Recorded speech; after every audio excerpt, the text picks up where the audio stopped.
받으시기 바랍니다. 우리 잠시 기도드리겠습니다. 사랑하는 주님 감사합니다. 오늘도 하나님께서 우리에게 전하시고자 하시는 말씀, 내 영혼의 귀를 통하여 들려줄 수 있도록 해주시고, 들릴 뿐만 아니라 그 말씀이 내 마음에 감동이 되고 감화가 되어지고 치유가 되어지고 기쁨이 되어지고, 그리고 세상에 나아가서 하나님의 거룩한 말씀을 증거하는 증인의 역할을 감당하기에 부족함이 없도록 해 주시옵소서. 예수님 이름으로 기도드립니다. 아멘. 오늘 이 본문에 보니까 나라고 하는 말이 계속 나옵니다. 나. 그러니까 바울은 자기 자신에 대한 수없는 갈등을 느끼면서 자기의 내면적인 그 갈등을 고백하는 장면이 7장 18절에서 25절에 나옵니다. 내가 선을 행하고 싶은데 그것이 내 마음대로 안 된다는 거예요. 아예 생각이 없는 것이 아니라 하고 싶은데, 그런데 지나고 나니까 그렇게 안 되더라는 거예요. 이것은 마치 뭐가 같느냐 하면, 오늘만 내가 술 먹고 내일부터는 바르게 살아야지, 술 끊어야지, 오늘만 담배를 피고 내일부터는 담배를 피우지 않아야지, 그게 생각이 드는 거예요. 오늘까지만 내가 아내한테 이렇게 화를 냈는데 내일부터는 내가 참아야지, 오늘부터 내가 오늘만 바가지를 꺾고 내가 자꾸 바가지 긁으니까 이렇게 되지 않겠다, 그래서 남편의 길을 좀 살려줘야 되겠다, 그렇게 결심했는데 그 결심대로 되어지니까 내가 원하는 대로 잘 안 되어지는 것이, 그게 우리의 갈등이고, 특히 신앙생활하는 사람에게 있어서는 이 갈등이 상당히 더 심각합니다. 더 바르게 살려고 하는 사람에게는 이것이 더 우리의 마음을 올가매는 하나의 올가매는 밧줄과 같은 거예요. 성경에도 그런 분이 있습니다. 예수님의 가장 사랑받았던 베드로, 사랑받았던 제자 가운데 베드로는 내가 죽을지언정 주님을 버리지 않겠습니다 라고 하고, 조금 뒤에 한 몇 시간 뒤에 나는 예수님을 모릅니다, 나는 그 사람과 관계없습니다, 참 별꼴이야, 예수님 그 양반 때문에 내 인생을 이렇게 망칠 수도 있겠네, 욕을 했다고 하는데 그 욕은 무언가 모르겠습니다. 그리고 그 예수님을 모른다고 하고 난 뒤에 자기가 가슴을 치는 장면이 나와요. 이게 아닌데, 이렇게 살면 안 되는데 통곡하는 장면이 나옵니다. 예, 통곡하는 장면이 나와요. 인생을 이제 거의 마지막쯤 다다라서 뒤를 돌아보면서 후회하는 나이 드신 분들의 한결같은 마음이, 내가 내 자식한테 좀 더 이렇게 잘해 주었으면, 그리고 내가 좀 그때 좀 참았으면, 이것이 인생의 후회의 대부분을 차지한다고 그래요. 마지막에 가서 자식과 아내한테 내가 좀 더 대범하게, 그 다음에 그들과 좀 많은 오붓한 시간을 가져주었으면, 예, 그리고 그때 내가 좀 참았으면 될 텐데, 이것이 인생 마지막에 한결같이 공통적으로 하는 후회 가운데 이제 몇 가지라고 그래요. 저도 가만히 지금 좀 생각해 보니까 그런 생각이 들기도 합니다. 자, 오늘 이 예수님의 사랑하는 제자도 내가 왜 이랬던가, 죽을지언정 내가 주님을 버리지 않겠습니다, 이게 자기 마음이었는데, 그 마음인 줄 알았는데, 함께 예수님과 십자가에 못 박혀 죽더라도 내가 사랑했던 그 예수님, 또 예수님의 사랑을 받았던 사람으로서 내가 이 명분을 지켜야 될 텐데 라는 것이 자기 마음인 줄 알았는데, 그 하나의 조그마한 여자아이가 당신 또 예수님과 함께 있었잖아. 내가 그때 있는데 확실히 맞아. 아니야. 비슷한 사람이겠지. 이렇게 하면 자기의 나약한 모습을 보게 됩니다. 그의 겸손함이 지면에 스나더라. 한 사람이 있어요. 예수님이 나의 벗이라고 한 사람이 있습니다. 그 사람이 모세입니다. 모세. 이스라엘의 지도자, 이스라엘 백성을 애굽에서 이끌어낸 지도자 모세인데 하나님이 나의 벗이라고 했고 그 다음에 그의 겸손함이 지면에 그 어떤 사람보다도 가장 겸손한 사람이다. 하나님이 그렇게 인정을 한 사람이에요. 인정. 그런데 그가 어떻게 했습니까? 이스라엘 백성이 하나님을 원망하고 모세에 대해서 대적을 하니까 모세는 하나님의 은혜로 이스라엘 백성을 이끌었잖아요. 자기가 10가지 제안 내린 게 아니에요. 하나님의 은혜다. 그래서 이스라엘 백성이 이끌어내었고 홍해를 건널 때도 자기가 건 것이 아니에요. 하나님의 능력으로 되었다. 자기는 하나님의 능력을 의지하면서 은혜를 잊지 않고 살았습니다. 목이 마를 때 하나님 어떻게 할까요? 큰 반석에 지팡이를 한번 때려라. 그럼 물이 나올 거다. 예, 그렇게 하겠습니다. 그대로 했더만은 그 바위에서 물이 터져 나오는 역사를 경험했거든요. 그렇게 하면서 이스라엘 백성에게 하나님이 노해가지고 막 불뱀을 주어가지고 그 백성이 막 고통을 당하고 그 다음에 연병이 돌고 하니까 하나님 차라리 나를 죽여주십시오. 하나님의 백성을 이끌었는데 그 하나님의 백성이 하나님만 믿고 나오다가 광야에서 다 죽었다고 하면 하나님의 영광이 가로막지 않습니까? 그러니까 차라리 나를 죽여주십시오. 이 모세가 이런 사람이었어요. 40년 동안 광야 생활에서 자기의 모습은 다 사라지고 오직 자기를 통해서 하나님의 영광이 나타나기만을 바랐던 사람이에요. 그런 사람이에요. 그런데 어느 순간인가 하나님을 원망하고 모세를 원망하면서 죽이겠다고 덤벼들 때 그만 이 모세가 이성을 잃어버렸어요. 혈기를 내면서 어떻게 했습니까? 그 이스라엘 백성을 향해서 정말 때려 죽일 듯이 옛날 솜씨가 나온 거예요. 젊을 때 부름받기 전에 그가 애굽에 왕자로 있었거든요. 호화롭게 살고 그 다음에 떵떵거리면서 살았는데 그리고 그러던 가운데서 애굽 사람을 돌로 쳐 죽이는 그 일까지 한 거예요. 그 쳐 죽인 일 때문에 자기가 피해서 40년 동안 광야 생활하면서 자기의 옛날에 그 주어진 혈기왕성하고 옛날에 자기가 알고 자기만 알았던 모습들을 다 이제는 사라지고 나는 못해요. 나는 할 수 없어요. 나는 부족해요. 이런 모습으로 40년 동안 가까워진 줄 알았는데 지금 그 모습이 탁 나온 거예요. 사라졌다라고 40년 동안 주님의 일을 한 사람이었는데 옛날에 그 모습이 다 사라진 줄 알았는데 애굽 사람을 때려 죽이는 그 혈기가 사라진 줄 알았는데 일순간에 그가 그 모습을 나타내는 거예요. 그래서 패역한 너희여 들으라. 우리가 너희를 위하여 이 반석에서 물을 내랴. 민수기 20장 10절에 말하고 있습니다. 이것은 여러분들 말도 안 되는 소리입니다. 패역한 너희여 들으라. 우리가 너희를 위하여 이 반석에서 물을 내랴. 언제 자기가 물을 낸 적이 있습니까? 자기가 반석을 쳐서 물이 나왔습니까? 하나님께서 치라 하는 장소에 쳤으니까 물이 나온 거예요. 자기가 아닌 거예요.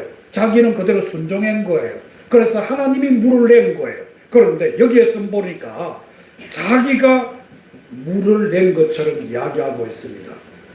그러면서 반석을 꽝꽝 2번 쳤습니다. 경거망동이죠. 하나님은 한 번 치라고 했습니다. 그런데 패역한 너희여 들으라 하면서 내가 너희에게 물을 내랴? 내가 물을 준 것처럼 하고 반석을 한 번 치라고 했는데 반석을 두 번 쳤습니다. 성경의 자세히 그 뒤에는 기록하지 않는데 그 순간 모세는 얼마나 자기 자신을 자책하면서 후회를 했는지 몰랐을 겁니다. 가슴을 치면서 통했을 겁니다. 내가 물을 내지 않았지 않느냐? 내가 기도할 때 하나님 시키는 대로 해서 되어졌는데 물이 썼습니다. 그러면 하나님 어떻게 할까요? 나뭇가지를 던져서 넣어라. 그렇게 넣으니까 썩물이 우리가 먹는 물이 변하지 않았습니까? 그리고 전쟁에서 이렇게 다툼이 일어났을 때 하나님 어떻게 할까요? 내가 손을 들고 기도해라.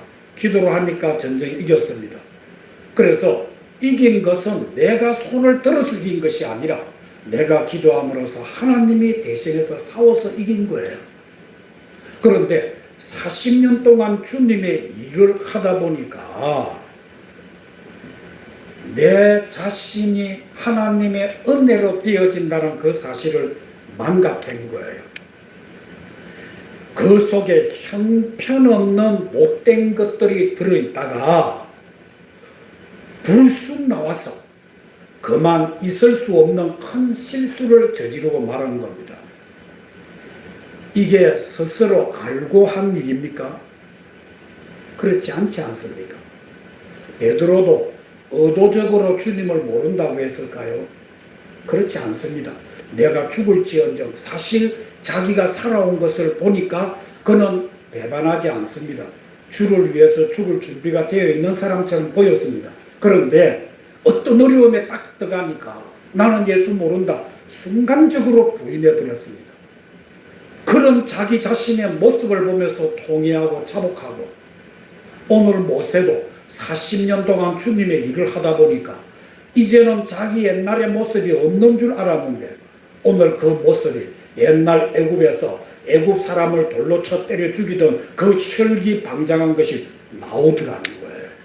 나오더라는 거예요.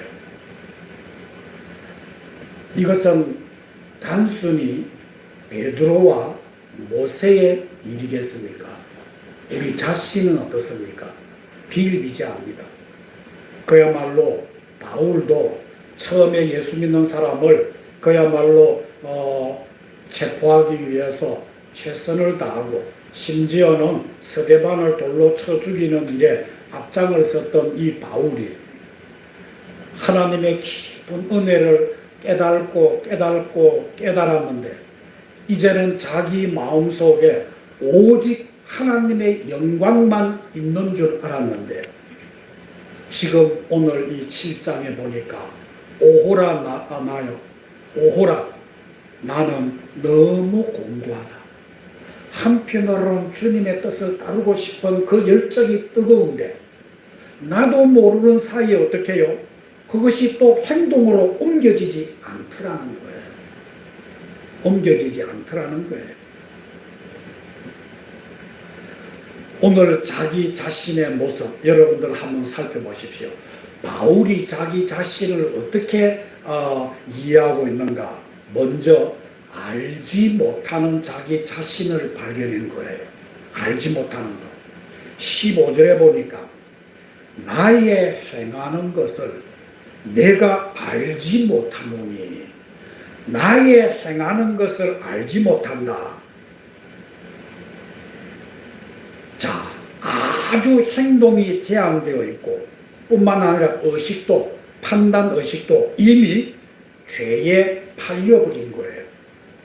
죄에 팔려버린 알지 못하는 도대체 나도 누구도 모르는 이런 죄의 노예가 된 인간이 있다는 거예요. 자기의 잘못된 행동에 대해서 누구에 의해서 조종되는지도 모르고 그 죄에 대해서 인지조차도 못하는 사람, 이것이 어떤 결과가 온다는 것을 인지도 못하고 죽음 뒤에 어떤 결과가 나에게 온다는 그 자체도 인지 못하는 사람이 있습니다. 이런 사람은 짐승의 모습입니다.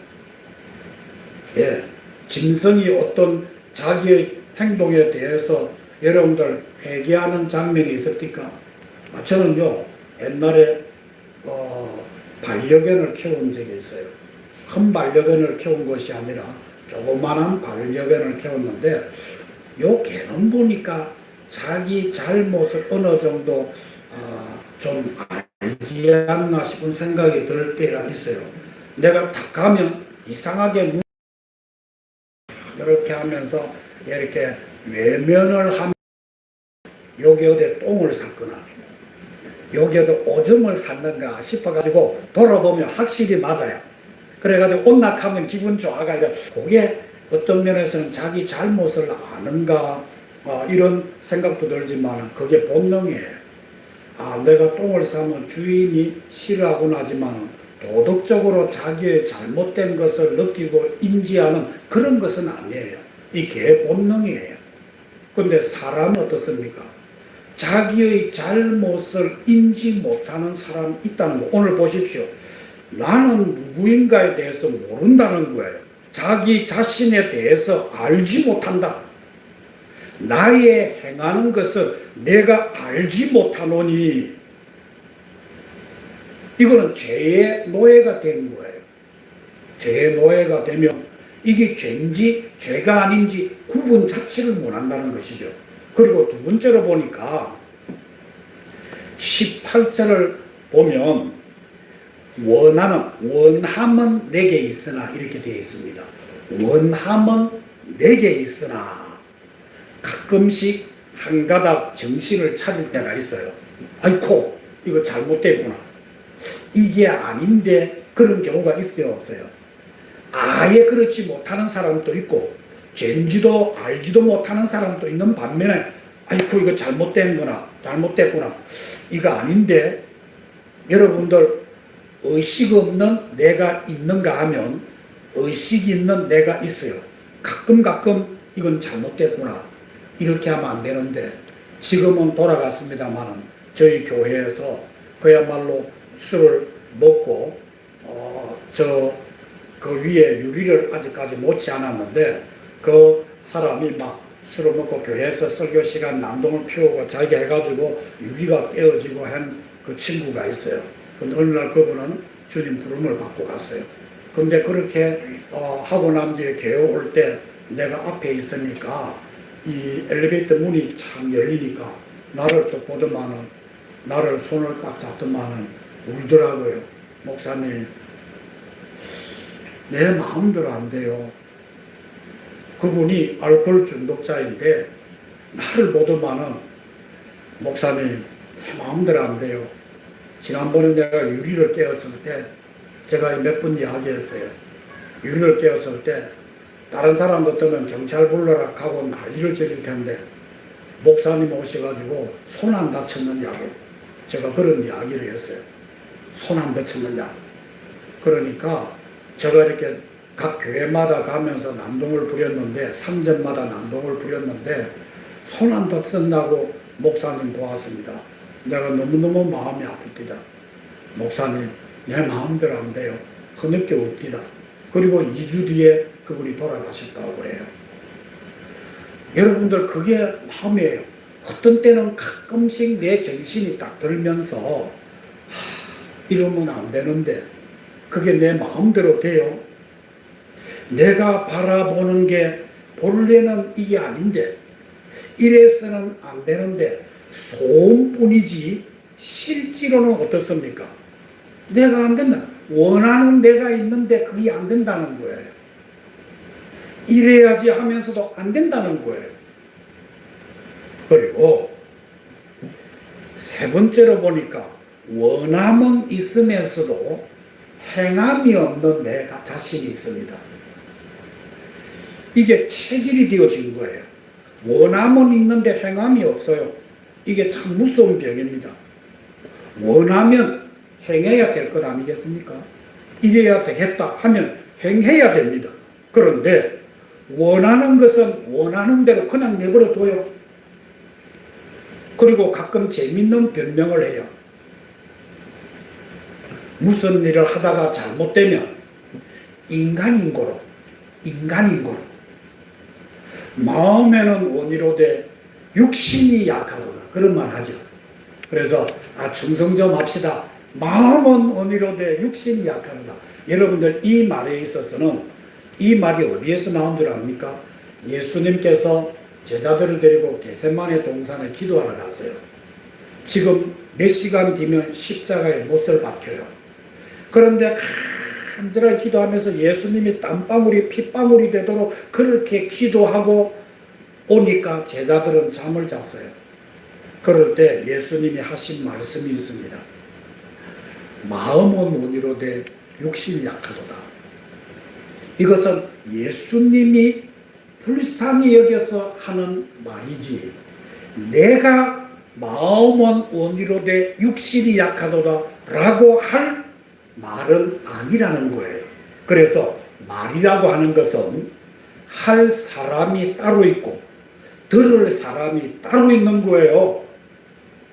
이것은 예수님이 하시는 말씀이에요. 그래서 말이라고 하는 것, 할 사람이 있고 들을 사람이 따로 있다는 것은 여러분이 아셔야만 됩니다. 한번 생각해 보십시오. 내가 알면서도 행치 않는 것, 이것 때문에 여러분들 갈등 느낄 때가 많아요, 안 많아요? 좀 목사가 더 그렇습니다. 어떤 면에 있어서는 해야 될 일을 하지 못하는 것, 알면서도 행치 아니하는 것, 저는 이 목사로서 내 스스로를 자책할 때가 너무 많습니다. 너무 아파할 때가 많아요. 내가 아내를 대하든지, 그리고 내가 우리 자녀를 대하든지, 내가 또 저희 어머니를 대하든지, 성도를 대하든지, 정말 이래야 되겠다라고 하면서도 내가 그대로 되지 않는 것 때문에 내 스스로를 자책한 지 너무 많습니다. 다윗이 그랬습니다. 자기가 범하지 말아야 된다. 자기를 위해서 전쟁터에 나가서 죽음을 무릅쓰고 앞서서 싸우는 그 대장의 부인을 범하면 안 되는데라고 하면서도 범했습니다. 그리고 나중에 임신을 했다는 소식을 듣고 이제는 자기가 들통이 날까봐 싶어가지고 그 자기를 위해서, 나라를 위해서 피 흘리면서 병사들과 전쟁을 치르는 그 장군을 전통을 통해서, 비밀 전통을 통해서 그 사람을 죽여라고 그렇게 했습니다. 아무도 모를 줄 알았는데 하나님께서 선지자를 보내어서, 나단이라는 선지자를 보내어서 나중에 그것을 들추어내니까 그 선지자를 죽인 것이 아니라 평생 동안 안 해야 될 짓을 내가 했다. 그래서 가슴을 치면서 그때 일을 생각하면서 침상이 젖도록 회개한 장면이 시편에 나옵니다. 여러분들도 평생을 후회하면서 침상을 적실 일을 하지 않도록 하나님께서 이 말씀을 전하는 거예요. 이 종을 통해서 지금 여러분들에게 전하고 있는 거예요. 원하는 내가 있지만 행치 않는다. 이게 참 고질적인 거예요. 오늘 결심하면서 나가면 또 행치 않는 거. 제가 어제 어느 교회 가가지고 제가 너무나 감동되어지는 이 장면이 있어서 카메라를 찍었어요. 그 강대상에 딱 보니까 말씀을 듣고 듣는 즉시 행함이 있는 성도가 되자, 강대상에 이렇게 적혀 있더라고요. 그 밑에 부분에 크게 적혀 있더라고요. 성도들이 듣는 거는 듣고 행하는 건 따로다라고 생각을 했기 때문에 아마 그 목사님께서는 여러분 많이 듣는 것보다 들은 대로 실천합시다. 그래야 내가 변하고 가정이 변하고 교회가 변하고 세계가 변합니다. 이런 뜻 아니겠습니까? 저도 굉장히 공감이 되어져서 제가 사진을 찍어서 나는 거기에다 좀 더 아름다운 말을 꾸며가지고 나도 좀 적어 놓을까 이렇게 생각하는데, 여러분이 꼭 그렇게 안 지킨다 이런 뜻은 아니에요. 좀 더 말씀을 행하는, 내가 원함은 있지만 행하지 않는 것에 대한 이 사도 바울의 그 갈등을 오늘 여기서 느낄 수가 있습니다. 그리고 21절을 보니까 그러므로 내가 한 법을 깨달았느니라고 했습니다. 다시 말하면 깨달은 자기 자신을 발견한 거예요. 내가 하나의 원리를 깨달았습니다. 선을 행하기 원하는 나에게 악이 함께 있는 것이로다. 선을 행하기 원하는 나에게 뭐가 함께 있다고요? 악이 딱 함께 있다는 거예요.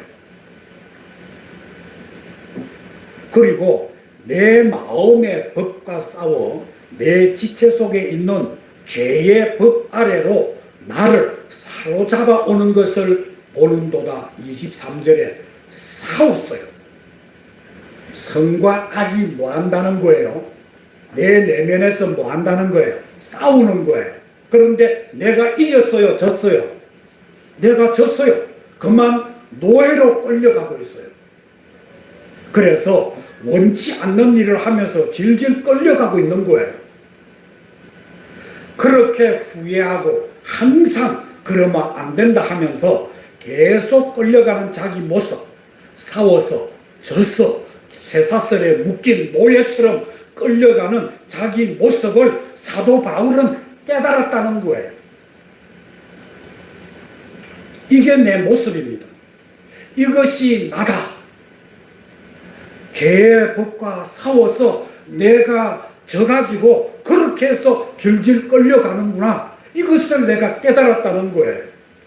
여러분, 이 깨달음은 대단히 중요한 겁니다. 이게 바로 실존 파악이라는 거예요. 그리고 함께 있다는 걸 잊지 마십시오. 선을 행하는 내 마음과 악이 어떻게 해요? 함께 있다는 거예요. 내가 을을 행하려고 할 때 불의가 함께 있어요. 내가 선을 행하려고 할 때 악이 함께 있어요. 어떤 경우에도 나와 또 다른 나의 모습이 함께 있는 거예요. 그런 거로 조심해야 합니다.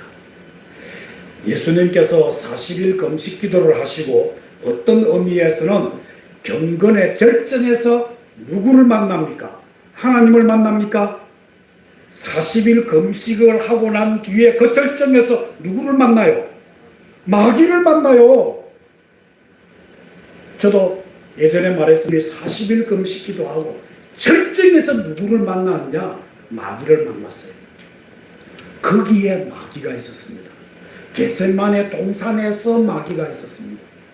예수님이 40일 금식 기도하는 그 순간에도 함께 있었어요. 예수님 제자 가운데서도 가룟 유다가 있었습니다. 언제든지 악이 함께 있어요. 그러니까 세상에 사는 동안에 악과는 관계없는 아주 싹 끊어진 별새로운 세계가 따로 있다고 생각해서는 절대로 안 됩니다. 왜 그래야 되는지는 여러분들 신앙생활 해보신 분들은 다 아시지 않습니까? 악이 함께 있어요. 항상 긴장관계에 있어요. 항상 악과 싸우는 가운데 있어요. 그런 가운데서 내가 살아가고 있는 겁니다. 그런 가운데서 신앙생활하고 있는 겁니다. 이거 하나의 전쟁입니다. 그래서 좀 더 깊이 생각해 보면 그러기 때문에 내가 누구를 의지합니까? 주님을 의지합니다. 사단이 함께 있기 때문에 내가 경건하면 경건할수록 악도 함께 있다는 거예요. 그렇기 때문에 내가 주님을 의지하고, 그렇기 때문에 내가 기도하고, 그렇기 때문에 주님 앞에 정직하게 됩니다. 내 힘으로 안 되니까요. 이것이 바로 우리 실존입니다. 그래서 사도 바울은 23절에 내 지체 속에 한 다른 법이 내 마음의 법과 싸워 내 지체 속에 있는 죄의 법 아래로 나를 사로잡아 오는 것을 보도다. 정직하게 자기 모습을 보여주고 있습니다. 저는요, 성철 스님이라는 분이 불교에서는 최고의 스님, 우리나라에서 정말 그만한 인물을 보기 힘들다 할 정도로 그런 인물이에요. 그런데 그분은 혼자 계셨어요. 사람을 만나지 않았어요. 그리고 묵은 수행을 10몇 년을 했어요. 그런 사람인데, 그리고 그는 가족을 결혼해서 자기 자식도 있는데 가족을 버렸어요. 그런데 경건하게 살려고 했습니다. 그런데 마지막 죽을 때 그는 뭐라고 했습니까? 나는 수미산보다 더 많은 죄를 지었다. 수미산은 불교 믿는 사람 아실 거예요. 가상의 산인데 땅에서 하늘까지 닿은 산을 말해요. 그거 얼마나 여러분들 죄를 지을 환경입니까? 깊은 가야산에서 아무도 만나지 않고, 그리고 조그마한 이렇게 줄을 쳐가지고 거기서 나가지도 않고 사람도 안 만난 것이 20-30년 돼요. 그런데 수미산보다 더 많은 죄를 지었다. 나는 지옥으로 떨어지는구나. 그 사람은 그런 고백을 했습니다. 어떤 면에 있어서는 산에 들어가서 혼자 있는 거, 그 사람은 어느 정도의 경건을 지킬 수가 있을 거예요. 그런데 성철 스님을 보니까 아닌 것 같아. 수미산보다 더 많은 죄를 지었다라고 했거든요. 그게 인간의 실존이에요. 그런데 그 사람보다 우리는 세상 속에 있잖아요. 그렇죠. 그 스님보다 세상 속에 있잖아. 기도원에 가지고 깊은 산속에서 혼자 기도하는 목사님이 아니라 우리는 세상 속에서 이 죄와 더불어 살아가고 있잖아요.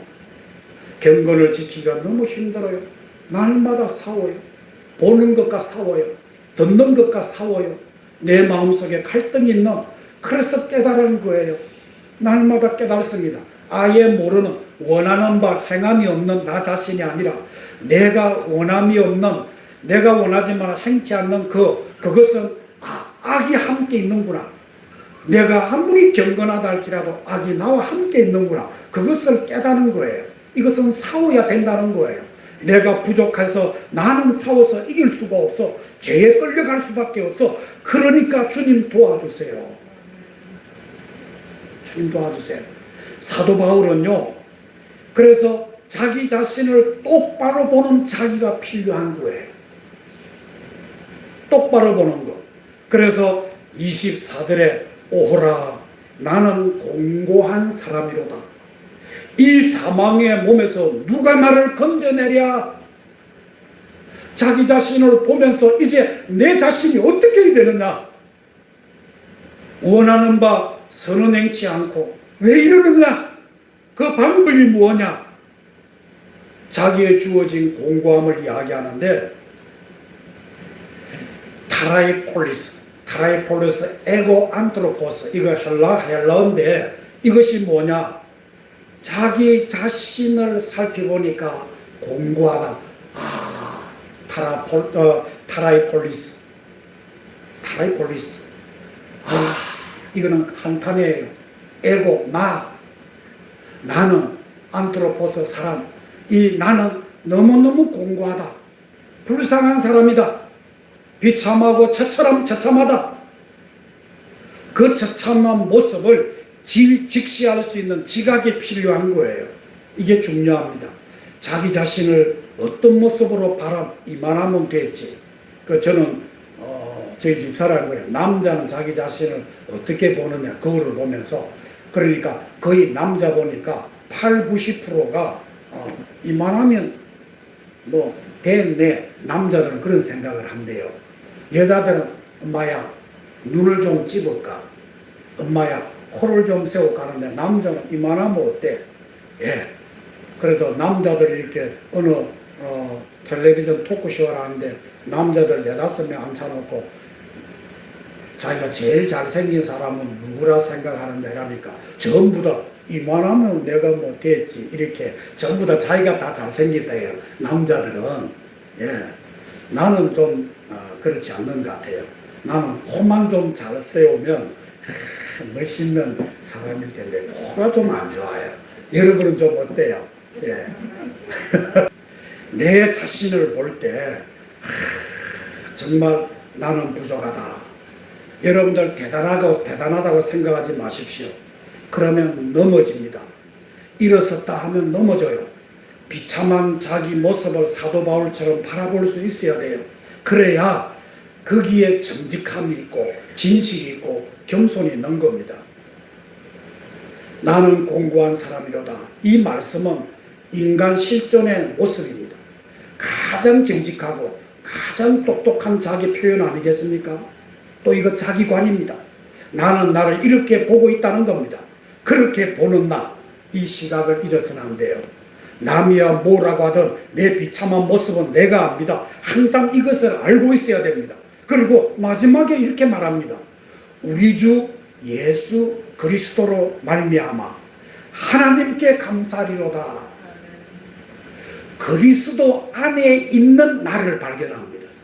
지금까지 내 실존을 보니까 원하는데 원하지 않고, 그리고 자기 자신을 아예 못하고 깨달으니까 어떻게 되어졌어요? 내가 이런 비참한 모습이구나. 그러면 어떻게 하라는 겁니까? 이제는 그리스도 안에 있다는 거예요. 예수가 있어서 내가 압니다. 내가 있습니다. 이것이 내 모습이 아닙니다. 그리스도께서 이루어진 내 모습 아닙니까? 그래서 우리들은 어떻게 합니까? 감사합니다. 사랑하는 성도 여러분, 내 비참한 모습을 깨달았기 때문에 주께 감사하는 것입니다. 이러한 죄인이 은혜를 입고 이러한 죄인이 은혜를 입으면 내 모습은 이렇는데 나를 통해서 예수님이 나타난다는 거 감사하지 않습니까? 나를 통해서 내가 설교할 수 있다는 것이 감사하지 않습니까? 형편없는 인간이 하나님의 일을 하고 있어요. 아무리 생각해도 구제불능한 인간이 지금 하나님의 자녀가 되어 있고 약속을 받고 있어요.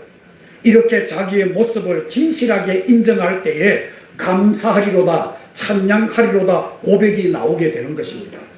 여러분들 깊이 생각해야 됩니다. 항상 내 모습을 똑바로 봅시다. 그러면 아무런 할 말이 없습니다.